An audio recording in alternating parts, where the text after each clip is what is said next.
Hello friends, good afternoon. তোমরা সবাই কেমন আছো? আশা করি ভালোই আছো।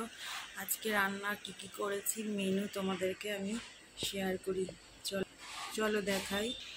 এখানে করেছি মুগের ডাল, আছে বেগুন ভাজা, মাছ ভাজা, সাথে লঙ্কা ভাজা, আর করেছি পাবদা মাছের ঝাল সর্ষে দিয়ে, টমেটো আর পেঁয়াজ দিয়ে।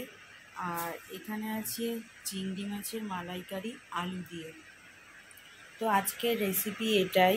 আর আছে সাথে সাদা ভাত। তো তোমাদের আজকের লাঞ্চের মেনুতে কি আছে আমাকে জানিও।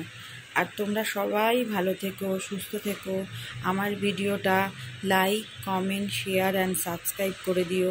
আর কেমন লাগে আমার ভিডিওটা আমাকে কমেন্ট করে অবশ্যই জানিও। আর কার কার পাবদা মাছ আর চিংড়ি মাছ খেতে ভালো লাগে আমাকে একটু জানিও।